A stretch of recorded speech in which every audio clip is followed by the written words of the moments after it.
Hello friends, welcome to Arun academy channel. இன்னைக்கு இந்த வீடியோவில் நம்ம என்ன பார்க்க போகிறோம் அப்படின்னு பார்த்தீங்கன்னா, இந்திய ஒப்பந்த சட்டம், அதாவது இங்கிலீஷில் இந்தியன் கான்ட்ராக்ட் ஆக்ட் 1872 இதை பற்றி தான் பார்க்க போகிறோம். நம்ம லாஸ்ட் வீடியோவில் வந்து பார்த்தீங்கன்னா கான்ட்ராக்டுக்கான எசென்ஷியல் எலிமெண்ட்ஸ் என்னென்ன அப்படிங்கிறத பார்த்தோம். அதில் நம்ம ஆஃபர் பார்த்துருப்போம். இந்த வீடியோவில் நம்ம என்ன பார்க்க போகிறோம் அப்படின்னு பார்த்தீங்கன்னா அக்செப்டன்ஸ் அண்ட் தென் கன்சிடரேஷன், அதாவது தமிழில் ஏற்பு மற்றும் மறுபயன். இதை பற்றி தான் நம்ம இந்த வீடியோவில் பார்க்க போகிறோம். நீங்கள் நம்மளுடைய அருண் அகாடமி புக்லெட் வச்சுருந்தீங்கன்னா அதில் புக்லெட் நம்பர் 7 பேஜ் நம்பர் 3 எடுத்துக்கோங்க. அதுவே 11th standard Tamil medium book வச்சுருக்கீங்க அப்படின்னா பேஜ் நம்பர் 302 எடுத்துக்கோங்க. அதுவே 11th standard English medium book வச்சுருக்கீங்க அப்படின்னா பேஜ் நம்பர் 298 எடுத்துக்கோங்க. சரிங்களா? சரி, இன்றைக்கி நம்ம டாபிக்குள்ளே போகலாம்.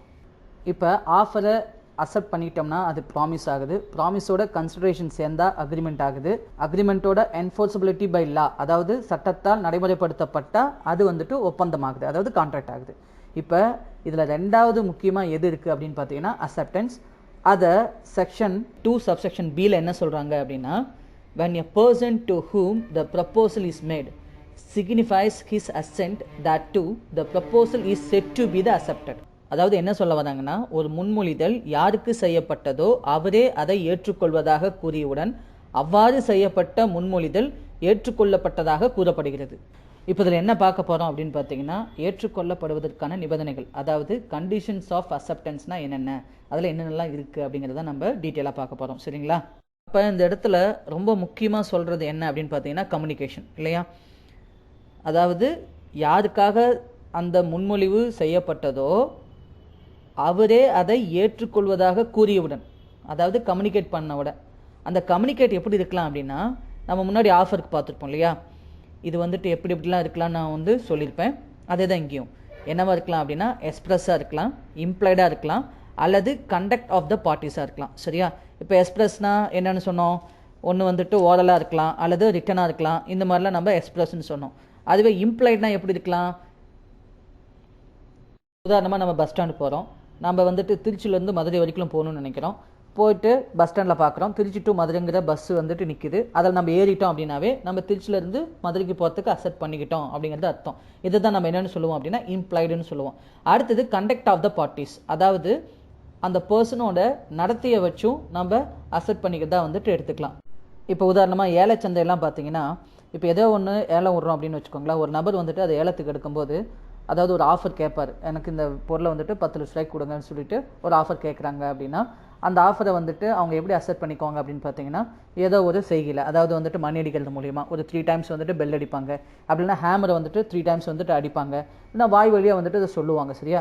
இந்த மாதிரி ஒரு கண்டக்ட், அதாவது ஒரு நடத்தை மூலிமா வந்து பார்த்தீங்கன்னா அதை அக்செப்ட் பண்ணிக்கிறத தெரிவிப்பாங்க. இதை தான் நம்ம என்னென்னு சொல்லுவோம் அப்படின்னா கண்டக்ட் ஆஃப் த பார்ட்டிஸ்ன்னு சொல்லுவோம். சரியா? இன்னொரு உதாரணம் கூட சொல்லலாம். இப்போ உதாரணமாக ஏங்கிற ஒரு பர்சன் வந்துட்டு பிங்கிற கம்பெனியில் வந்துட்டு ரெகுலராக வந்துட்டு எனக்கு 5 டன் பொருளை வந்துட்டு 50,000 ரூபா விலைக்கு வந்து ரெகுலராக கொடுங்க அப்படின்னு சொல்கிறாரு. இப்போ பிங்கிற கம்பெனி வந்துட்டு இந்த விலையும் இந்த குவான்டிட்டியும் வந்துட்டு சரியாக இருந்ததுனால இவங்களும் அக்செப்ட் பண்ணிக்கிறாங்க. ரெகுலர் இன்டர்வலில் கொடுங்க, அதாவது மந்த் அண்ட் மந்த் கொடுங்கன்னு சொன்னதுனால இவங்களும் மந்த் அண்ட் மந்த் கொடுத்துக்கிட்டே வந்துகிட்டே இருக்காங்க. ஒரு குறிப்பிட்ட காலத்துக்கு அப்புறமே வந்து பார்த்திங்கன்னா 2 பேர்த்துக்கும் இடையே சில சலசலப்பு வருது. அதனால் என்ன பண்ணுறாங்க அப்படின்னா 2 பேரும் வந்துட்டு ரிட்டன் அக்ரிமெண்ட் ஒன்று போட்டுக்கலாம் அப்படின்னு சொல்லிட்டு 2 பேர் ரிட்டன் அக்ரிமெண்ட் போட்டுக்கிறாங்க. சில டேர்ம்ஸ் அண்ட் கண்டிஷனோட ரிட்டன் அக்ரிமெண்ட் போட்டுக்கிறாங்க. ஏ வந்து சில டேர்ம்ஸ் எல்லாம் எழுதிட்டு பி கிட்ட கொடுத்துட்டாரு. பியும் அதை பார்த்துட்டு எந்த ஒரு சைனும் பண்ணாமல் அவரோட ராவில் வச்சுக்கிட்டாரு. சரிங்களா?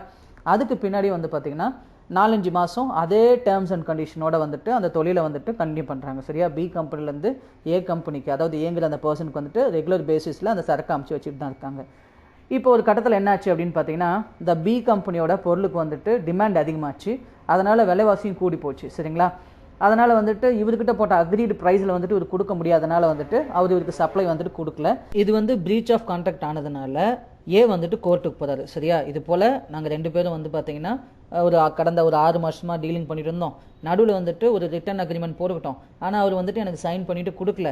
சரியா? கொடுக்காதனால வந்துட்டு இது ப்ராப்பரான கான்ட்ராக்ட் இல்லைன்னு சொல்கிறாரு. சரியா? சரியான ஒப்பந்தம் இல்லை அப்படிங்கிற மாதிரி சொல்கிறாரு அப்படின்னு சொல்லிட்டு கோர்ட்டில் இவர் கேஸ் ஷூட் பண்ணுறாரு. இப்போ கோர்ட் என்ன சொல்லுதுன்னா, நீங்கள் வந்துட்டு அந்த அக்ரிமெண்ட்டில் சைன் பண்ணலை அப்படின்னாலும் அவர் வந்துட்டு அந்த டேர்ம்ஸ் அண்ட் கண்டிஷன் கொடுத்த பின்னாடி, அதாவது அந்த அக்ரிமெண்ட்டில் டேர்ம்ஸ் அண்ட் கண்டிஷனை மென்ஷன் பண்ணி கொடுத்த பின்னாடி உங்களோட செயல்பாடு வந்து பார்த்தீங்கன்னா அந்த டேர்ம்ஸ் அண்ட் கண்டிஷன் மாதிரி தான் இருந்துச்சு. சரியா? அதில் என்ன போட்டிருக்கோ அது மாதிரி தான் உங்களோட நடத்தை இருந்துச்சு, அதனால் நீங்கள் அக்செப்ட் பண்ணிக்கிட்டு தான் அதை பண்ணியிருக்கீங்க அப்படிங்கிற மாதிரி தான் வரும். சரியா?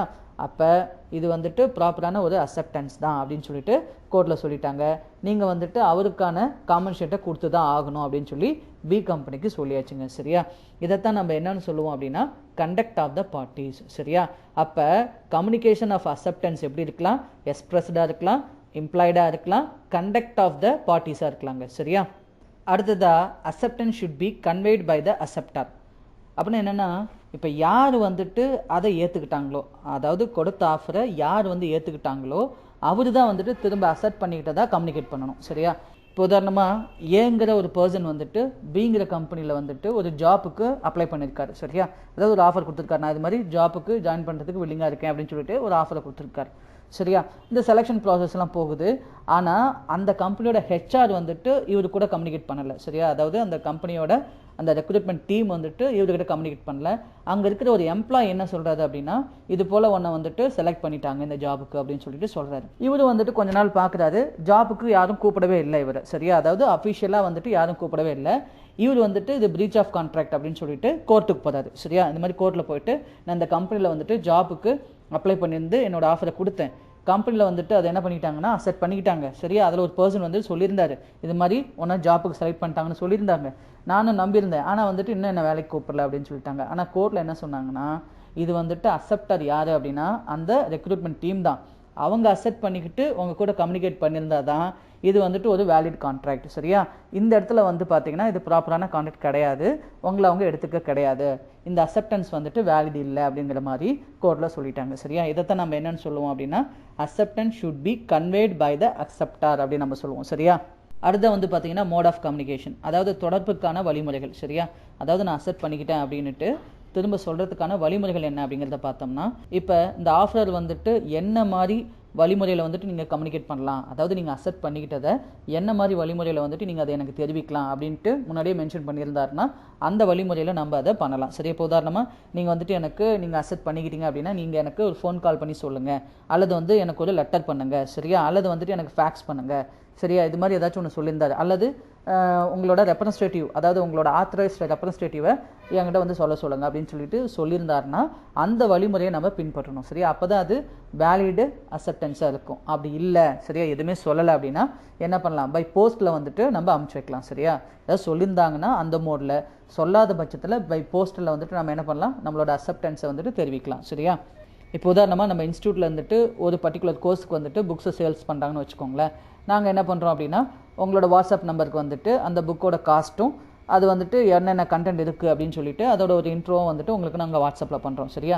நீங்கள் வந்துட்டு இந்த புக்கை வாங்குற மாதிரி இருந்துச்சுன்னா இந்த வாட்ஸ்அப் நம்பருக்கு நீங்கள் என்ன பண்ணுறீங்க அப்படின்னா உங்களோட அட்ரஸை வந்துட்டு சென்ட் பண்ணுங்கள். சரியா? அப்படின்னு சொல்லிட்டு நாங்கள் உங்களுக்கு வாட்ஸ்அப் மெசேஜ் வந்து அனுப்பிச்சு வைக்கிறோம். சரியா? இப்போ நீங்கள் வாங்குற மாதிரி இருந்துச்சுன்னா நீங்கள் என்ன பண்ணணும், இந்த நம்பருக்கு, அதாவது நாங்கள் சொன்ன நம்பருக்கு நீங்கள் வாட்ஸ்அப் ரிப்ளை பண்ணுறீங்க அப்படின்னா நீங்கள் வந்துட்டு எங்களோட ஆஃபரை வந்துட்டு அக்செப்ட் பண்ணிக்கிட்டீங்க அப்படிங்கிறது அர்த்தம். சரியா? இதுதான் வந்துட்டு என்னவாக இருக்கும் அப்படின்னா வேலிட் அக்செப்டன்ஸாக இருக்குங்க. சரிங்களா? இப்போ உங்களுக்கு மோட் ஆஃப் கம்யூனிகேஷன்னா என்னென்னு புரிஞ்சிருக்கும். சரியா? என்ன மோட் ஆஃப் கம்யூனிகேஷன் சொல்லியிருந்தாங்களோ அதில் பண்ணணும்னா அது வேலிட் அக்செப்டன்ஸாக இருக்கும். சொல்லாத பட்சத்தில் போஸ்டரில் வந்துட்டு நம்ம என்ன பண்ணலாம்னா கம்யூனிகேட் பண்ணலாம். சரிங்களா? இப்போ உங்களுக்கு கம்யூனிகேஷன் ஆஃப் அக்செப்டன்ஸ்னால் என்னென்ன அப்படிங்கிறது தெரிஞ்சிருக்கும். சரியா? எப்படி எக்ஸ்பிரஸ்டாக இருக்கலாம், இம்ப்ளாய்டாக இருக்கலாம், கண்டக்ட் ஆஃப் த பார்ட்டிஸாக இருக்கலாம். அடுத்ததாக acceptance should be conveyed by the acceptor. அடுத்ததாக மோட் ஆஃப் கம்யூனிகேஷன் என்னென்ன அப்படிங்கிறத நம்ம இப்போ பார்த்தோம். சரியா? அடுத்ததாக பார்க்க போகிறது என்ன அப்படின்னு பார்த்தீங்கன்னா acceptance without knowledge of offer is not valid. அப்படின்னா என்னென்னா, ஒரு பர்சன் வந்துட்டு ஒன்று ஆஃபர் பண்ணுறாரு, அதை பற்றி ஒருத்தருக்கு ஒன்றும் தெரியவே இல்லை, ஆஃபர் என்னன்னே தெரியாமல் இவர் என்ன பண்ணுறாரு, அக்செப்ட் பண்ணிக்கிட்டதா சொல்லிட்டு காம்பன்சேட் வந்துட்டு எதிர்பார்க்குறாரு அப்படின்னா அது ஒரு வேலிட் அக்செப்டன்ஸாக இருக்காது. அதுக்கான கன்சிடரேஷன் எதுவும் நம்ம கொடுக்க மாட்டோம். சரியா? இப்போ உதாரணமாக ஏங்கிற பர்சனோட சன் வந்துட்டு தொலைஞ்சிட்டாருங்க. சரியா? இவர் என்ன பண்ணுறாருன்னா இவரோட வேலைக்காரன் பியை கூப்பிட்டு இது மாதிரி என்னோட சன்னை வந்து நீ கண்டுபிடிச்சிட்டு வா அப்படின்னு சொல்லி அனுப்பிச்சிக்கிறாரு. இவரும் போயிட்டார். போன பின்னாடி இவர் என்ன பண்ணுறாருன்னா ஒரு நியூஸ் பேப்பரில் ஆட் கொடுக்குறாரு, இது போல் என்னோட பையனை கண்டுபிடிச்சிட்டு கொடுக்குறவங்களுக்கு நான் 10 லட்ச ரூபா வந்துட்டு சன்மானமாக தரேன், அதாவது ரிவார்ட் தரேன் அப்படின்னு சொல்லிட்டு ஒரு ஆட் கொடுக்குறாரு. சரியா? ஆனால் பிக்கு வந்துட்டு இவர் கொடுத்த அட்வர்டைஸ்மெண்ட் பற்றி தெரியாது. சரியா? இவர் என்ன பண்ணுறாரு அப்படின்னா அவங்க சன்னை கண்டுபிடிச்சி கொண்டு வந்து கொடுத்துட்டாரு. கொண்டு வந்து கொடுத்த பிறகு தான் தெரியுது இது மாதிரி வந்துட்டு ஏ வந்து ஒரு ஆஃபர் கொடுத்துருக்காரு. சரியா? இது மாதிரி அவரோட சன்னை கண்டுபிடிச்சி கொடுக்குறவங்களுக்கு 10 லட்ச ரூபா ரிவார்ட் தரதா ஒரு ஆஃபர் கொடுத்துருக்காருன்னு சொல்லிட்டு ஏக்கு தெரிய வருது. சரியா? இப்போ வந்து பி வந்து கேட்குறாரு, இது மாதிரி எனக்கு 10 லட்ச ரூபா கொடுங்கன்னு சொல்கிறாரு. ஆனால் ஏ என்ன சொல்கிறாருன்னா, இது வந்துட்டு ப்ராப்பரான அக்செப்டன்ஸ் கிடையாது, என்னோட ஆஃபர் தெரிஞ்சு நீ அதை அக்செப்ட் பண்ணிட்டா தான் அது வந்துட்டு ஒரு வேலிட் அக்செப்டன்ஸாக இருக்கும், இது வந்து ஒரு ப்ராப்பரான அக்செப்டன்ஸ் இல்லை அப்படின்னு சொல்லிட்டாரு. இப்போ நான் முன்னாடி சொன்ன மாதிரி இது கோர்ட்டுக்கே போனால் கூட இது வந்துட்டு ஏக்கு தான் வந்துட்டு சாதகமாக இருக்கும். சரியா? ஏன்னா இது வந்துட்டு ஒரு வேலிடு அக்செப்டன்ஸ் கிடையாது. சரியா? அப்போ இதுலேருந்து என்ன சொல்ல வராங்க அப்படின்னா, அந்த ஆஃபரர் கொடுத்த ஆஃபர் வந்துட்டு அக்செப்டன்ஸ், அதாவது அக்செப்டருக்கு தெரிஞ்சு அக்செப்ட் பண்ணால் தான் இது வந்துட்டு ஒரு வேலிட் அக்செப்டன்ஸாக இருக்கும். சரியா? Otherwise it is not valid acceptance. ஓகேங்களா? அடுத்ததா, acceptance of an offer should be absolute and unqualified and should conform totally with the offer made. சரியா? இதை நம்ம என்னென்னு சொல்லுவோம் அப்படின்னா, கன்சென்சஸ் ஆடிடம் அப்படின்னு சொல்லுவோம். கன்சென்சஸ் ஆடிடம் அப்படின்னு நம்ம சொல்லுவோம். அப்படின்னு என்னென்னா, மீட்டிங் ஆஃப் மைண்ட்ஸ். அதாவது அக்செப்டர் வந்துட்டு ஆஃபரர் கொடுக்குற அந்த ஒரிஜினல் ஆஃபரை எந்த ஒரு மாற்றமும் செய்யாமல் அப்படியே முழு மனதோடு ஏற்றுக்கிட்டாரு அப்படின்னா அதை தான் நம்ம என்னென்னு சொல்லுவோம் அப்படின்னா அப்சல்யூட் அண்ட் அன்குவாலிஃபைடு அக்செப்டன்ஸ் அப்படின்னு நம்ம சொல்லுவோம். சரியா? இப்போ உதாரணமாக ஏங்கிற பர்சன் அவர்கிட்ட இருக்கிற பைக்கை பிக்கு வந்துட்டு 40,000க்கு சேல்ஸ் பண்ணுறதா ஒரு ஆஃபர் கொடுக்குறாரு. பியும் வந்துட்டு 40,000க்கு அதை வாங்கிட்டாரு அப்படின்னா இதை நம்ம என்னென்னு சொல்லுவோம், அப்சல்யூட் அண்ட் அன்குவாலிஃபைடு அக்செப்டன்ஸ்னு சொல்லுவோம். சரியா? இப்போ ஏ கொடுக்குற பைக்கை பி வந்துட்டு 40,000க்கு வாங்காமல் எனக்கு 35,000க்கு கொடுங்க அப்படின்னா என்ன ஆச்சு, இந்த இடத்துல ஒரிஜினல் ஆஃபர் வந்துட்டு ரிஜெக்ட் ஆச்சு. இப்போ பி வந்துட்டு ஏக்கு எகைன் ஒரு ஆஃபர் கொடுக்குறாரு. சரியா? இப்போ இந்த இடத்துல வந்துட்டு நம்ம என்னென்னு சொல்லுவோம், இந்த ஆஃபர் வந்துட்டு சரியான ஆஃபர், சரியான அக்செப்டன்ஸாக இல்லை அப்படிங்கிற மாதிரி தான் சொல்லுவோம். சரியா? ஏன்னா இவர் எடுத்துக்கல, அதாவது ஏ கொடுத்த ஆஃபரை இவர் எடுத்துக்கல. சரியா? இதை நம்ம என்னென்னு சொல்ல மாட்டோம், அப்சல்யூட் அண்டு அன்குவாலிஃபைடுன்னு சொல்ல மாட்டோம். சரியா? அடுத்ததா, acceptance must be in the mode prescribed. அதாவது என்ன மாதிரி முறையில் வந்துட்டு நீங்கள் அக்செப்ட் பண்ணிக்கிட்டதை நாங்கள் எடுத்துக்குவோம், அதாவது நாங்கள் ஏற்றுப்போம் அப்படின்னு சொல்லிட்டு ஆஃபரர் சொல்லியிருக்கிறாரோ அந்த மோடில் தான் என்ன பண்ணணும், அந்த அக்செப்டரை வந்துட்டு அந்த அக்செப்டன்ஸை ஏற்றுக்கணும். சரியா?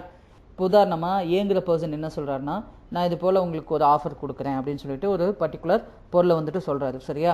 நீங்கள் வந்துட்டு இந்த பொருளை நீங்கள் வாங்கணும் அப்படின்னா நீங்கள் என்ன பண்ணணும்னா இந்த அப்ளிகேஷனை ஃபில் பண்ணி கொடுத்தா தான் நான் வந்துட்டு என்னென்னு எடுத்துப்பேன், நீங்கள் அக்செப்ட் பண்ணிக்கிறதா எடுத்துப்பேன் அப்படிங்கிறாருன்னா நம்ம என்ன பண்ணணும், அந்த அப்ளிகேஷனை வாங்கி ஃபில் பண்ணிவிட்டு திரும்ப வந்துட்டு ஏங்கிற அந்த பர்சன் கொடுத்தா தான் நாம் அவர் கொடுக்குற ஆஃபரை அக்செப்ட் பண்ணிக்கிறதா அர்த்தம். சரியா? அவர் என்ன மோடில் அதை அக்செப்டன்ஸை நீங்கள் ஏற்றுக்கிட்டதா எனக்கு தெரிவிக்கணும்னு சொல்கிறாரோ அந்த மோடில் தான் நம்ம தெரிவிக்கணும். சரியா? நம்ம முன்னாடியே வந்துட்டு மோட் ஆஃப் கம்யூனிகேஷன் நான் சொல்லியிருப்பேன். சரியா? என்ன மோடில் வந்துட்டு அந்த அக்செப்டன்ஸ் வந்துட்டு ஏற்றுக்கொள்ளப்பட்டதாக தெரிவிக்கணுமோ அந்த மோடில் தான் நம்ம என்ன பண்ணணும், இந்த ஆஃபரருக்கு வந்துட்டு நம்ம இன்டிமேட் பண்ணணும். சரியா? அதை தான் நம்ம என்னென்னு சொல்லுவோம் அப்படின்னா acceptance must be in the mode prescribed அப்படின்னு நம்ம சொல்லுவோம். சரியா? பார்த்திங்கன்னா நிறைய இடத்துல இது ஒத்து போகும். சரியா? இப்போ வந்துட்டு நம்ம ஒரு ஜாப்புக்கு அப்ளை பண்ணுறோன்னு வச்சுக்கோங்களேன். சரியா? இப்போ வந்துட்டு ஒரு கம்பெனி வந்துட்டு ஜாப் வந்துட்டு ஆஃபர் பண்ணுறாங்க அப்படின்னா நம்ம அதை அக்செப்ட் பண்ணிக்கிறோம்னா அவங்க என்ன மாதிரியான ப்ரொசீஜரை சொல்கிறாங்களோ அந்த ப்ரொசீஜரை ஃபாலோ பண்ணி தான் நம்ம என்ன பண்ணுவோம், அவங்க கொடுக்குற ஆஃபரை நம்ம அக்செப்ட் பண்ணிக்குவோம். சரியா? இது நிறைய இடத்துல இது ஒத்து போகும். சரிங்களா? அடுத்ததா, partial acceptance is not acceptable. சரிங்களா? இப்போ வந்துட்டு ஒரு ஆஃபரர் என்ன சொல்கிறாரு அப்படின்னா, என்னோட வந்துட்டு வீடு நிலம் எல்லாத்தையும் வந்துட்டு ஒட்டுக்கா நான் விற்க போகிறேன் அப்படின்னு சொல்லிட்டு கொடுக்குறாரு. சரியா? என்னோட கிணறு இருக்கிற பகுதி, என்னோட தோட்டம் இருக்கிற பகுதி, என்னோட வீடு எல்லாம் சேர்ந்து இந்த ரேட்டுக்கு நான் கொடுக்குறேன்னு சொல்லிட்டு ஒரு ஆஃபர் கொடுக்குறாருன்னா அதை அப்படியே அக்செப்ட் பண்ணிக்கிட்டாங்கன்னா இது வேலிட் அக்செப்டன்ஸ். சரியா? இல்லை நான் வந்துட்டு என்ன பண்ண போகிறேன் அப்படின்னா நீங்கள் இருக்கிற தோட்டத்தை மட்டும் எனக்கு கொடுங்க அப்படின்னு நம்ம சொல்கிறோம் அப்படின்னா இந்த இடத்துல வந்துட்டு இவர் எகைன் ஒரு ஆஃபர் கொடுக்குறாரு அப்படிங்கிற மாதிரி தான் நம்ம எடுத்துக்க முடியும். சரியா? இது வந்துட்டு ஒரு அக்செப்டன்ஸாக இந்த இடத்துல இருக்காது. சரிங்களா? அக்செப்டன்ஸ் அப்படிங்கிறது எப்படி இருக்கணும், ஃபுல்லாக இருக்கணும், பார்ஷியலாக இருக்கக்கூடாது. சரிங்களா? அடுத்ததா, the acceptance must be given within the specific time. சரியா? அந்த குறிப்பிட்ட காலகட்டத்துக்குள்ள அந்த அக்செப்டன்ஸ் அதாவது ஏற்பை வந்து நம்ம செஞ்சுக்கணும். சரிங்களா? இப்போ உதாரணமாக ஏங்கிற கம்பெனி என்ன பண்ணுறாங்கன்னா அவங்கக்கிட்ட இருக்கிற 1,00,000 ஷேர்ஸை வந்துட்டு மார்க்கெட்டில் செல் பண்ணுறதா வந்துட்டு பேப்பரில் நியூஸ் கொடுத்துட்டாங்க. சரியா? இது போல் நாங்கள் 1 ஜனவரி 2021 அப்போ எங்களோட ஷேரை செல் பண்ணுறதுக்கான அப்ளிகேஷனை மார்க்கெட்டில் இஷ்யூ பண்ணுவோம். வித்தின் 1 வீக்குள்ளே யாரெல்லாம் வந்துட்டு அந்த அப்ளிகேஷனை ஃபில் பண்ணி திரும்ப எங்களுக்கு அமுச்சு வைக்கிறீங்களோ அந்த பர்சனுக்குலாம் எங்களோட ஷேரை வந்துட்டு இஷ்யூ பண்ணுவோம், அதாவது செல் பண்ணுவோம் அப்படின்னு சொல்லியாச்சுங்க. இது மாதிரி ஒரு ஆஃபர் கொடுக்குறாங்க. சரியா? இப்போ பாருங்கள், ஒருத்தர் என்ன பண்ணுறாருன்னா 1 வீக்குள்ளே அதை அமுச்சு வைக்காமல் ஒரு 8 நாள் கழிச்சு 9ஆம் தேதி என்ன பண்ணுறாருன்னா அந்த அப்ளிகேஷனை அமுச்சு வைக்கிறாரு. ஆனால் வந்துட்டு ஏ கம்பெனி அவருக்கான ஷேரை வந்துட்டு இஷ்யூ பண்ணல. சரியா? இப்போ ஒரு கோர்ட்டுக்கே போனால் கூட இது செல்லாது. காரணம் என்ன அப்படின்னா அவங்க ஒரு டைம் லிமிட் சொல்லியிருந்தாங்க. சரியா? யாரெல்லாம் வந்துட்டு நாங்கள் கொடுக்குற ஆஃபரை இந்த காலகட்டத்துக்குள்ளே அக்செப்ட் பண்ணிக்கிட்டீங்களோ அவங்களுக்கு மட்டும்தான் நாங்கள் என்ன பண்ணுவோம், எங்களோட ஷேரை வந்து இஷ்யூ பண்ணுவோம் அப்படின்னு சொல்லிட்டு தான் ஏ கம்பெனி தெளிவாக சொல்லியிருக்காங்க. சரியா? ஆனால் இவர் என்ன பண்ணியிருக்காரு, அதை தாண்டி அதை அக்செப்ட் பண்ணிக்கிட்டார். அதனால் இந்த இடத்துல என்ன ஆச்சு அப்படின்னு பார்த்தீங்கன்னா இவரோட அக்செப்டன்ஸ் வந்துட்டு இன்வேலிட் ஆச்சு. சரியா? அதனால ஏ கம்பெனி வந்துட்டு அவருக்கான ஷேர் என்ன பண்ணல, அலாட் பண்ணல. புரியுதுங்களா? இதைத்தான் நம்ம என்னன்னு சொல்லுவோம் அப்படின்னா acceptance must be given within the specified time அப்படின்னு நம்ம சொல்லுவோம். சரியா? அடுத்ததான் நம்ம பார்க்க போறது an acceptance may be withdrawn before it reach the offerer. அப்படின்னா என்னன்னா இது வந்துட்டு இங்கிலீஷ்ல கிடையாதுங்க, இந்தியன் கான்ட்ராக்ட் ஆக்ட்ல மட்டும்தான் இது இருக்கு. சரியா? அதாவது நாம வந்துட்டு என்ன பண்றோம் அப்படின்னா ஒரு ஆஃபரை கொடுத்துட்டோங்க. சரியா? ஆஃபரை கொடுத்தாச்சு, அதை வந்து பிங்கிறவர் அக்செப்ட் பண்ணிக்கிட்டாரு. சரியா? அக்செப்ட் பண்ணிக்கிட்டு என்ன பண்ணுறாருன்னா நமக்கு போஸ்டலில் அதை இன்டிமேட் பண்ணுறாரு. சரியா? இதில் போஸ்டலில் நாமளும் வந்துட்டு மோட் ஆஃப் கம்யூனிகேஷன் வந்துட்டு போஸ்டலில் சொல்லியிருந்ததுனால அவர் நமக்கு என்ன பண்ணுறாருன்னா போஸ்டலில் வந்து நமக்கு அமுச்சு வைக்கிறாரு. சரியா? இது மாதிரி நீங்கள் சொன்ன ஆஃபரை வந்துட்டு நான் அக்செப்ட் பண்ணிக்கிட்டேன் அப்படின்னு சொல்லிட்டு எழுதி போஸ்டலில் அமுச்சு வைக்கிறாரு. அதுக்கு முன்கூட்டி என்ன பண்ணுறாருன்னா அதாவது அந்த லெட்டர் வந்துட்டு எனக்கு வந்து சேர்றதுக்கு முன்னாடி அவர் என்ன சொல்லிட்டாருன்னா ஃபோன் பண்ணி சாரிங்க எனக்கு வந்துட்டு நீங்கள் கொடுத்த ஆஃபர் வந்துட்டு நான் அக்செப்ட் பண்ணிக்கல, எனக்கு வேண்டாம் அப்படின்னு சொல்லிட்டு எனக்கு தெரிவிச்சிட்டாரு அப்படின்னா அதை நான் ஏற்றுக்கிட்டு தான் ஆகணும். சரியா? இதுதான் நம்ம என்னன்னு சொல்லுவோம்னா an acceptance must be withdrawn before it reaches the offerer. சரியா? இப்போ இதில் வந்துட்டு பிரீச் ஆஃப் கான்ட்ராக்ட்லாம் வராது, நானும் அவர் மேலே வந்து பார்த்தீங்கன்னா எந்த ஒரு வழக்கம் தொடுக்க முடியாது. சரியா? இதைத்தான் நம்ம என்னன்னு சொல்லுவோம் acceptance may be withdrawn before it reaches the offerer அப்படின்னு நம்ம சொல்லுவோம். சரியா? இது இங்கிலீஷ் லால கிடையாது, நம்ம இந்தியன் லால மட்டும்தான் இந்த ஆப்ஷன் நமக்கு கொடுத்துருக்காங்க. சரியா? இது ஒரு எக்ஸெப்ஷனுங்க. சரியா? இப்போ உங்களுக்கு அக்செப்டன்ஸோட கண்டிஷன்ஸ் என்னென்ன, எசென்ஷியல்ஸ் என்னென்ன அப்படிங்கிறது தெளிவாக புரிஞ்சிருக்கும்.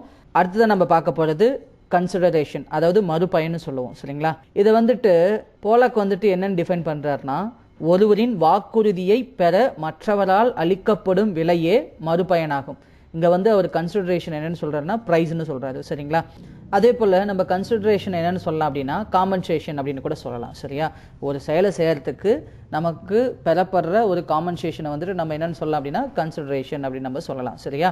இப்போ இதை இந்தியன் கான்ட்ராக்ட் ஆக்ட் 1872 என்னன்னு டிஃபைன் பண்ணுறாங்கன்னா அதாவது செக்ஷன் 2 சப்செக்ஷன் D என்னன்னு டிஃபைன் பண்ணுறாங்க அப்படின்னா when at desire of the promisor the promisee or any other person has done or abstained from doing or does or attains from doing or promises to do or abstain from doing something, such act or abstinence or promise is called a consideration for the promise. இதில் என்ன சொல்ல வராங்கன்னா வாக்குறுதி அளிப்பவரின் விருப்பத்தின்படி, அதாவது அந்த ஆஃபரரோட desire படி வாக்குறுதி பெறுபவரோ அல்லது மற்றவரோ, இதில் த promisee or any other person. ஏன் வந்துட்டு இந்த இடத்துல மற்றவரோ அதாவது எனி அதர் பர்சன் சொல்லியிருக்கிறாங்கன்னா இங்கிலீஷ்லால வந்து பார்த்தீங்கன்னா எனி அதர் பர்சனுக்கு வந்து பார்த்தீங்கன்னா கன்சிடரேஷன் கிடையாதுங்க. சரியா? அடுத்ததா ஏதேனும் செய்திருந்தாலும் அல்லது செய்யாமல் தவிர்த்தாலும் அல்லது செய்வதாகவோ அல்லது செய்யாமல் இருப்பதாகவோ வாக்குறுதி அளித்திருந்தனர் என்ற பொழுதில் அச்செயல் தவிர்த்தல் அல்லது வாக்குறுதிக்கான மறுபயன் என அழைக்கப்படுகிறது. பாருங்க, இதில் ப்ரெசன்ட்லையும் இருக்கலாம், கன்சிடரேஷன் ஃபியூச்சர்லையும் இருக்கலாம், அதே மாதிரி பாஸ்ட்லையும் இருக்கலாம் அப்படின்னு சொல்லியிருக்காங்க. சரியா? இப்போ நம்ம கன்சிடரேஷனோட கைண்ட்ஸ் அதாவது வகைகள் என்னென்ன அப்படின்னு பார்த்தோம்னா 1 எக்ஸிக்யூட்டரி ஆர் ஃபியூச்சர் கன்சிடரேஷன் அப்படின்னு சொல்லுவோம், எக்ஸிக்யூட்டட் ஆர் ப்ரெசன்ட் கன்சிடரேஷன் அப்படின்னு சொல்லுவோம், அடுத்தது பாஸ்ட் கன்சிடரேஷன் அப்படின்னு சொல்லுவோம். சரியா? எக்ஸிக்யூட்டரி, எக்ஸிக்யூட்டட், அப்புறம் பாஸ்ட் கன்சிடரேஷன் சொல்லுவோம். இப்போ எக்ஸிக்யூட்டரி அப்படின்னு பார்த்தீங்கன்னா நம்ம ஃபியூச்சரில் செய்ய போகிற விஷயத்துக்காக ஒரு மறுபயனாக வந்துட்டு ஏதோ ஒன்று செய்கிறோம் அப்படின்னு சொல்லியிருந்தோம்னா அதை நம்ம என்னென்னு சொல்லுவோம் அப்படின்னு பார்த்தீங்கன்னா எக்ஸிக்யூட்டரி கன்சிடரேஷன் அல்லது ஃபியூச்சர் கன்சிடரேஷன் அப்படின்னு சொல்லுவோம். சரியா? எக்ஸிக்யூட்டட் ஆர் ப்ரெசன்ட் கன்சிடரேஷன் அப்படின்னு என்னென்னு சொல்லுவோம் அப்படின்னா இப்போ நம்ம வந்துட்டு ஏதாவது கடையில் போயிட்டு ஒரு காசு கொடுத்து பொருளை அந்த ஸ்பாட்டில் வாங்குகிறோம் அப்படின்னா அதை நம்ம என்னென்னு சொல்லுவோம் அப்படின்னா எக்ஸிக்யூட்டட் ஆர் ப்ரெசன்ட் கன்சிடரேஷன் அப்படின்னு நம்ம சொல்லுவோம். சரியா? அடுத்ததாக பாஸ்ட் கன்சிடரேஷன், அதாவது ஆல்ரெடி செய்யப்பட்ட ஒரு விஷயத்துக்காக நாம் வந்துட்டு அதுக்கான கன்சிடரேஷன் நம்ம கொடுக்குறோம் அப்படின்னா அதுக்கான ஒரு விலையை நம்ம கொடுக்குறோம் அப்படின்னா அதை நம்ம என்னென்னு சொல்லுவோம் அப்படின்னா பாஸ்ட் கன்சிடரேஷன் அப்படின்னு நம்ம சொல்லுவோம். சரியா? இதைத்தான் நம்ம என்னென்னு சொல்லுவோம் அப்படின்னு பார்த்தீங்கன்னா கைண்ட்ஸ் ஆஃப் கன்சிடரேஷன் அப்படின்னு சொல்லுவோம். சரிங்களா? அடுத்ததான் நம்ம கன்சிடரேஷனோட ரூல்ஸ் அதாவது விதிகள் என்னென்ன அப்படின்னு பார்க்கலாம். நம்ம ஆல்ரெடி டெஃபினேஷனில் படித்தது தான். சரியா? நம்ம முன்னாடியே வந்துட்டு அந்த டெஃபினேஷன் பார்த்தோம் இல்லைங்களா, வரையறை, அதுக்குள்ளேயே வந்துட்டு இருக்கிறது தான் நம்ம இப்போ டீட்டெயிலாக பார்க்க போகிறோம். சரியா? இப்போ பாருங்க, consideration when at desire of the promiser, அதாவது ப்ராமிசரோட விருப்பப்படி நம்ம செய்தாதான் அது கன்சிடரேஷன் ஆகும். சரியா? நம்ம போய் வாலண்டரியாக செஞ்சோம்னா அதை கன்சிடரேஷனாக நம்ம எடுத்துக்க மாட்டோம். சரிங்களா?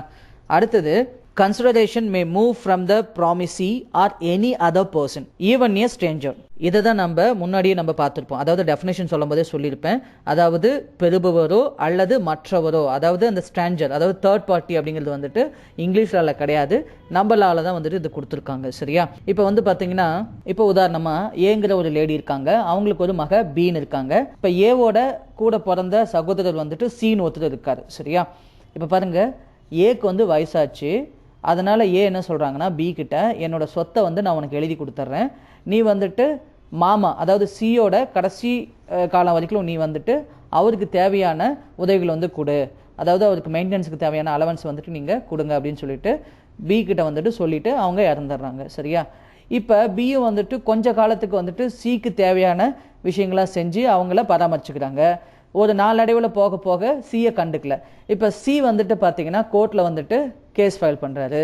இப்போ பி என்ன சொல்கிறாங்க அப்படின்னு பார்த்தீங்கன்னா, இது வந்துட்டு எங்கள் அம்மா வந்துட்டு எனக்கு கொடுத்தது. சரியா? இப்போ எனக்கும் எங்கள் அம்மாவுக்கும் தான் வந்துட்டு இந்த இது இருக்கோ ஒழிய இப்போ வந்து நான் சிக்கு செய்யணும் அப்படிங்கிற அவசியம் இல்லை அப்படிங்கிறாங்க. ஆனால் கோர்ட்டில் என்ன சொல்கிறாங்கன்னா, இந்த கன்சிடரேஷன் வந்துட்டு நீங்கள் வந்துட்டு உங்களுக்கு தான் இருக்கணுங்கிற அவசியம் இல்லை, இவங்களுக்கும் கொடுக்கலாம், ஏன்னா கான்ட்ராக்ட் வந்துட்டு இப்படி தான் இருக்குது அப்படின்னு சொல்லிட்டு கோர்ட்டில் தீர்ப்பு கொடுத்துட்டாங்க. சரியா? இதைத்தான் நம்ம என்னென்னு சொல்லுவோம் அப்படின்னா, consideration may move from the promisee or any other person அப்படின்னு நம்ம சொல்லுவோம். சரியா? அப்போ ப்ராமிசிக்கு தான் இருக்கணும்னு அவசியம் இல்லை, தேர்ட் பர்சனுக்கு கூட அது மாறுறதுக்கான வாய்ப்பு இருக்குது அப்படிங்கிறத இங்கே சொல்ல வராங்க. சரியா? அடுத்ததா, consideration should possess some value. அதாவது கன்சிடரேஷன் அப்படிங்கிறது குறைஞ்சபட்சம் ஒரு மதிப்பிலானதாக இருக்கணும் அப்படின்னு சொல்ல வராங்க. சரியா? இப்போ உதாரணமாக ஏங்கிறவர் ஒரு 50 லட்சம் ரூபாய் மதிப்பிலான வீட்டை வச்சுருக்காரு.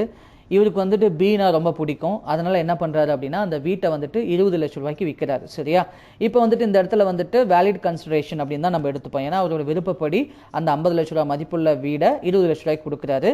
இங்கே சம் வேல்யூ அதுக்கு இருக்குது. சரியா? இது எப்போ வந்துட்டு ஒரு ப்ராப்ளமாக இருக்கும் அப்படின்னு பார்த்தீங்கன்னா, அவரோட ஃப்ரீ கன்சென்ட் இல்லாமல், அதாவது என்னென்னா இவரோட முழு ஒப்புதல் இல்லாமல் பிங்கிறவர் வந்து பார்த்தீங்கன்னா அவருடைய பவரை வச்சு, அதாவது அன்டியூ இன்ஃப்ளூயன்ஸை வச்சோ அல்லது ஃப்ராட் பண்ணியோ அவர்கிட்ட இருந்து இது வாங்கியிருக்காரு அப்படின்னா அது பிற்காலத்தில் வந்து பார்த்தீங்கன்னா இது என்னவாகும், ஒரு ப்ராப்ளமாக வரும். சரியா? இப்போ நாளை பின்ன கோர்ட்டுக்கு போகிறாங்க, அதாவது ஏ வந்து கோர்ட்டுக்கு போகிறாரு அப்படின்னா அந்த வீட்டை திரும்பவும் வாங்க. அப்போ வந்து கோர்ட்டில் வந்துட்டு இவர் மேலே, அதாவது ஏக்கு சாதகமாக வந்துட்டு பி மேலே ஒரு சந்தேகம் வரும், இவர் வந்து ஃப்ராட் பண்ணி கூட அதை வாங்கியிருக்கலாம் அப்படிங்கிற ஒரு டவுட் வந்து அரைஸ் ஆகிறதுக்கான பாசிபிலிட்டிஸ் இருக்குது. சரியா? அதர்வைஸ் வந்துட்டு இது வந்துட்டு கான்ட்ராக்ட் எதுவும் அஃபெக்ட் பண்ணாதீங்க. சரியா? நாளைக்கு பின்ன இவர் எதுவும் கோர்ட்டுக்கும் போகல, இவரோட விருப்பப்படி தான் அது கொடுத்துருக்காரு அப்படின்னா நாளை பின்ன வந்துட்டு எந்த ஒரு பிரச்சனையும் இதில் வரத்துக்கு வாய்ப்பு இல்லை. இது ஒரு வேலிட் கான்ட்ராக்டாக தான் இருக்குங்க. சரியா? இது கன்சிடரேஷனும் வந்துட்டு ஒரு வேலிட் கன்சிடரேஷனாக தான் இருக்கும். அடுத்ததா, performance of an existing legal duty will not constitute consideration. அதாவது லீகலாக, அதாவது என்னென்னா சட்டப்பூர்வமாக செய்கிற விஷயத்துக்கு வந்துட்டு நம்ம கன்சிடரேஷனாக வந்துட்டு எதுவும் கொடுக்கணுங்கிற அவசியம் இல்லை. அல்லது ஆல்ரெடி வந்துட்டு ஒரு கான்ட்ராக்டில் இருக்குது, அதுக்கு நம்ம சம்திங் கன்சிடரேஷனாக கொடுக்குறோன்னு சொல்லியிருக்கோம். இப்போ அதுக்கு மேற்கொண்டு வந்துட்டு நம்ம திரும்பவும் அதுக்கு ஒரு கன்சிடரேஷன் வந்துட்டு அவங்க கேட்குறாங்கன்னா கொடுக்கணுங்கிற அவசியம் இல்லை. சரியா? இப்போ உதாரணமாக ஏங்கிற ஒரு லாயர் இருக்கார், பிங்கிறவரோட கேஸ் எடுத்து இவர் நடத்திட்டு இருக்காருங்க. சரியா? இப்போ ஏங்கிற லாயர் வந்துட்டு பி கிட்ட என்ன சொல்கிறாருன்னா, நான் வந்துட்டு இந்த கேஸை வந்துட்டு வின் பண்ணி கொடுத்தேன்னா எனக்கு வந்துட்டு கூடுதலாக அமௌண்ட்டு கொடுங்க அப்படின்னு சொல்லி கேட்குறாருன்னா இந்த இடத்துல இது வேலிட் கன்சிடரேஷனாக இருக்காது. ஏன்னா ஒரு கேஸை எடுக்கிறோம் அப்படின்னாவே அந்த இடத்துல வந்துட்டு அந்த கேஸை வின் பண்ணி கொடுக்குறோம் அப்படிங்கிற மாதிரி தான் நம்மளோட கான்ட்ராக்ட் இல்லைங்களா? நான் அதை வின் பண்ணி கொடுத்தா இன்னும் எக்ஸ்ட்ரா கன்சிடரேஷன் கொடுங்க அப்படின்னு கேட்குற இடத்துல இது வந்துட்டு வேலிட் கன்சிடரேஷனாக இருக்காது. சரியா?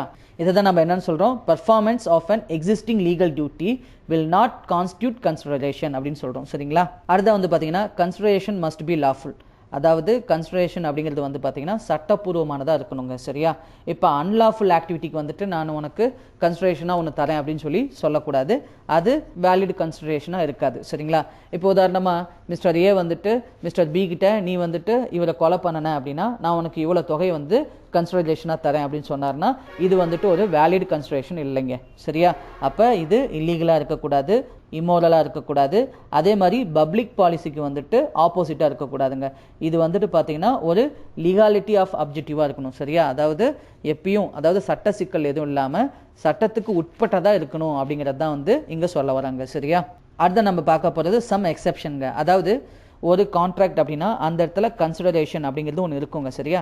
இப்போ கன்சிடரேஷனே இல்லாமல் என்னென்ன மாதிரியான கான்ட்ராக்ட்லாம் வந்துட்டு வேலிட் கான்ட்ராக்டாக இருக்கும் அப்படிங்கிறத நம்ம பார்க்க போகிறோம். சரியா? அதாவது an agreement made without consideration is void. அதுக்கான சில எக்ஸாம்ஷன் தான் நம்ம பார்க்க போகிறோம். எக்ஸ் நியூடோ பேக்டோ நான் அரிட்டோர் ஆக்டிவோ அப்படின்னு சொல்லுவோம். சரியா? இதுக்கான மீனிங் என்னங்க? an agreement made without consideration is void. இதுதான் இதுக்கான மீனிங். சரியா? இதில் என்னென்னலாம் வருதுன்னா, இதில் வந்து பார்த்தீங்கன்னா லவ் அண்ட் அஃபெக்ஷன். இது வந்து செக்ஷன் 25 சப்செக்ஷன் 1ல் சொல்லியிருக்காங்க. சரியா? லவ் அண்ட் அஃபெக்ஷனால் நம்ம செய்கிற அக்ரிமெண்ட்டில் வந்து பார்த்தீங்கன்னா கன்சிடரேஷன் இல்லை அப்படின்னா கூட அது வேலிட் தாங்க. அடுத்து வந்து பார்த்தீங்கன்னா வாலண்டரி சர்வீஸ்.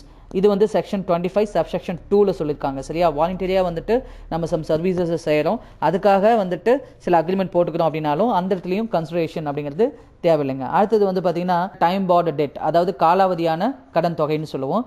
இது வந்து செக்ஷன் 25 சப்செக்ஷன் 3ல் வந்துட்டு இதை சொல்லியிருக்காங்க. இப்போ உதாரணமாக ஏங்கிற ஒரு நபர் இருக்கார். அவர் வந்துட்டு பேங்க்கில் வந்துட்டு ஒரு 10 லட்ச ரூபா கடன் வாங்கியிருக்காரு. எப்படி அப்படின்னா, இன்கேஸ் வந்துட்டு என்னால் கடன் கட்ட முடியல அப்படின்னா என்னோட பையன் வந்து கடன் கட்டுவான் அப்படின்னு சொல்லிட்டு அவரையும் கூட்டிகிட்டு போயிட்டு அவரும் சைன் பண்ணிவிட்டு அதுக்கப்புறம் அந்த கடனை வாங்கிட்டு வராங்க. சரியா?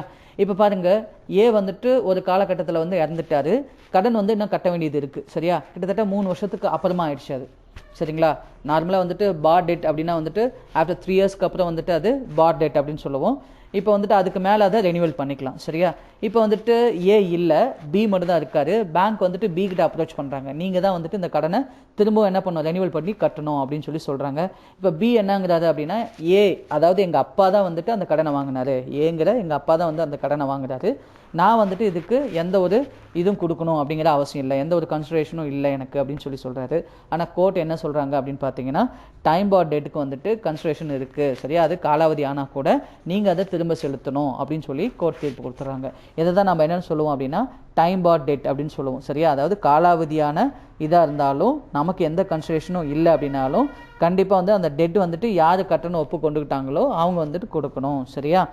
இப்போ இந்த 3 விஷயத்துக்கு எக்ஸப்ஷன். சரிங்களா? அதாவது கன்சிடரேஷனே இல்லைன்னா கூட இந்த 3 விஷயத்துக்கு வந்துட்டு எக்ஸப்ஷன் கொடுத்துருக்காங்க. அந்த அக்ரிமெண்ட் வந்துட்டு வேலிடாக தான் இருக்கும் அப்படிங்கிறதுக்காக. சரியா? ஒன்று வந்து என்னது, லவ் அண்ட் அஃபெக்ஷன். ரெண்டாவது வந்துட்டு வாலண்டரி சர்வீசஸ். மூணாவது என்ன அப்படின்னு பார்த்தீங்கன்னா டைம் பார்ட் டெட். இந்த 3க்கும் வந்துட்டு எக்ஸப்ஷன் கொடுத்துருக்காங்க. சரியா? இதில் கன்சிடரேஷன் வந்துட்டு இல்லைனா கூட இது வந்துட்டு ஒரு வேலிட் கான்ட்ராக்டாக தான் இருக்கும் அப்படிங்கிறதுக்காக இந்த 3ஐயும் சொல்லியிருக்காங்க. சரியா? இப்போ நீங்கள் நம்மளுடைய அருண் அகாடமி புக்லெட் வச்சுருந்தீங்கன்னா அதில் புக்லெட் நம்பர் 7ல் பேஜ் நம்பர் 48லேருந்து 68 வரைக்கும் வந்து பார்த்தீங்கன்னா பிஸ்னஸ் லா ஓரியன்டாக 209 கொஷின்ஸ் நம்ம கொடுத்துருக்கோம். சரியா? அதுக்கான எக்ஸ்ப்ளனேஷனும் வந்து பார்த்தீங்கன்னா பின்னாடி கொடுத்துருக்கோம். சரிங்களா? நீங்கள் இப்போ என்ன பண்ணுறீங்கன்னா, நாம் இப்போ பார்த்த டாபிக் ரெலவெண்ட்டாக, அதாவது ஆஃபர், அக்செப்டன்ஸ், கன்சிடரேஷன், இதுக்கு ரெலவெண்ட்டான கொஷின்ஸுக்கான ஆன்சரை ட்ரை பண்ணுங்கள். சரியா? ட்ரை பண்ணிவிட்டு அதில் ஏதாச்சும் டவுட் இருக்குன்னா கீழே கமெண்ட் செக்ஷனில் போஸ்ட் பண்ணுங்கள். நெக்ஸ்ட் வீடியோவில் இதுக்கான ஆன்சர்ஸை நான் சொல்கிறேன். சரியா? அதில் ஏதாவது டவுட் இருக்கிற கொஷின் மட்டும், ஏன்னா பின்னாடியே நம்ம டீட்டெயில் எக்ஸ்ப்ளனேஷனும் கொடுத்துருக்கோம், ஆன்சருக்கையும் கொடுத்துருக்கோம், எக்ஸ்ப்ளனேஷனும் கொடுத்துருக்கோம். அதை 30 படித்து பாருங்கள். அதுலேயும் எதுவும் புரியல அப்படின்னா கீழே கமெண்ட் பாக்ஸில் அதை லீவ் பண்ணுங்கள். நான் அதுக்கான சரியான ஆன்சர்ஸை வந்துட்டு நெக்ஸ்ட் வீடியோவில் சொல்கிறதுக்கு ட்ரை பண்ணுறேன். ஓகேவா? சரிங்க. இப்போ இது வரைக்கும் நான் சொல்லி தந்தது உங்களுக்கு ரொம்ப யூஸ்ஃபுல்லாக இருந்துச்சு, நல்லா புரிஞ்சிச்சு அப்படின்னா மறக்காமல் இந்த வீடியோவுக்கு ஒரு லைக் பண்ணுங்கள். அடுத்ததாக நீங்கள் இப்போ தான் நம்மளோட வீடியோவை ஃபஸ்ட் டைமாக பார்க்குறீங்க அப்படின்னா நம்மளோட அருண் அகாடமி சேனலுக்கு சப்ஸ்கிரைப் பண்ணுங்கள். மேற்கொண்டு இந்த எக்ஸாமுக்கு உங்கள் ஃப்ரெண்ட்ஸும் வந்துட்டு இதுக்கு ப்ரிப்பேர் பண்ணிகிட்டு இருக்காங்க அப்படின்னா அவங்களுக்கும் வந்துட்டு இந்த வீடியோவை ஷேர் பண்ணுங்கள். டெஃபினட்டாக அவங்களுக்கும் ரொம்ப யூஸ்ஃபுல்லாக இருக்கும். சரிங்களா? தேங்க்யூ ஃபார் வாட்சிங் அருண் அகாடமி சேனல்.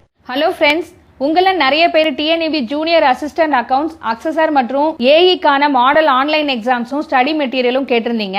இதற்கான டீடைல்ஸை நாம இப்ப பாத்திரலாங்க. டிஎன்இபி ஜேஏக்கான 5 முழு மாதிரி ஆன்லைன் தேர்வுகளை தமிழ் மற்றும் ஆங்கிலத்துல வாங்கி எழுதிட 350 ரூபாய் மட்டும்தாங்க.